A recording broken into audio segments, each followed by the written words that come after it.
Registered, मगर मैं बहुत दुख के साथ कहना चाहता हूं कि बहुत ही कम पार्टियां ऐसी है जिसके अंदर पार्टी का स्वयं का आंतरिक लोकतंत्र साबुत रहा है। और जो बहुत कम पार्टियां हैं उसमें से एक पार्टी भारतीय जनता पार्टी, जिसने अपने आंतरिक लोकतंत्र को मजबूत बनाकर, आप तो बहुत सरलता से कहोगे कि अमित भाई आप भारतीय जनता पार्टी के कार्यकर्ता हो, उसके अध्यक्ष हो, तो आपकी पार्टी की बढ़ाई करोगे ही, और ये स्वाभाविक भी है। मगर मैंने पहले ही कहा था कि मैं तुलनात्मक अभ्यास के द्वारा आपके सामने विषय रखने का प्रयास करूंगा। इस सभागार में ऊपर नीचे होकर बहुत सारे लोग बैठे हैं। मुझे बताएं जरा कि मेरे बाद भारतीय जनता पार्टी का अध्यक्ष कौन बनेगा? कोई बता सकता है क्या? बता सकता है कोई भी? और मुझे बताइए सोनिया जी के बाद कांग्रेस पार्टी का अध्यक्ष कौन बनेगा?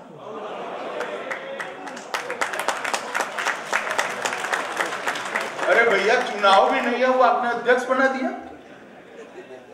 क्योंकि वहां पर चुनाव की जरूरत ही नहीं है। एक घराने में जन्म लेता है वो अध्यक्ष बन जाता है। ये अंतर है। मैं बहुत सारी पार्टियों के साथ कंपैरिजन कर आपको बता सकता हूं, मगर समय कम है। मित्रों, भारतीय जनता पार्टी ऐसी पार्टी है जिसमें किस घराने में जन्म लिया, किस जाति में जन्म लिया, किस प्रदेश में जन्म लिया, वो आगे बढ़ने का आधार नहीं हो सकता। आपकी सिद्धांतों के प्रति निष्ठा कितनी है, कितनी मेहनत करते हो और ईश्वर ने कितनी तेजस्विता दी है, वो आगे बढ़ने का आधार है। और ढेर सारे उदाहरण मैं आपको दे सकता हूं, दूर मत जाइए, मैं ही एक ऐसा उदाहरण। मेरे परिवार में से मेरे अलावा कोई राजनीति में नहीं था। मेरी जाति की साइज सुपारी से भी कम है,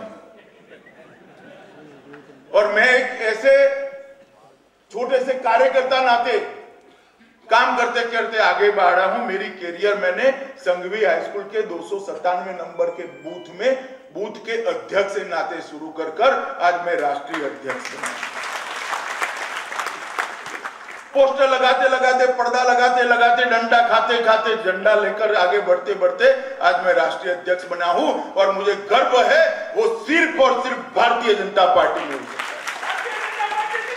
और कोई पार्टी में नहीं हो सकता।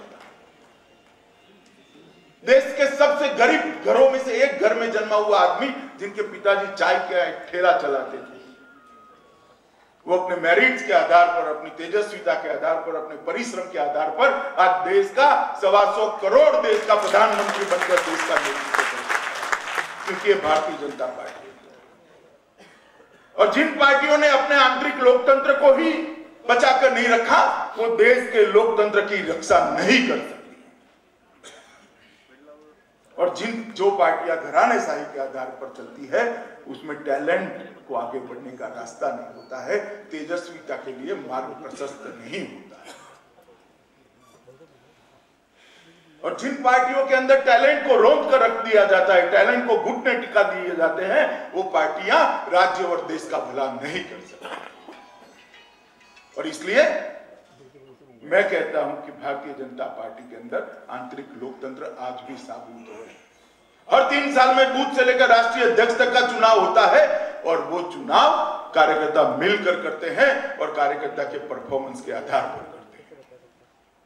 यहां पर जन्म लेने से कोई बड़ा नहीं हो जाता, ना कोई अकस्मात से कोई बड़ा हो जाता है। यहाँ कठोर परिश्रम और भारत माता को सर्वोच्च स्थान पर पहुंचाने के लिए निष्ठा अगर होती है तो ही उसको आगे जाने का रास्ता होता है।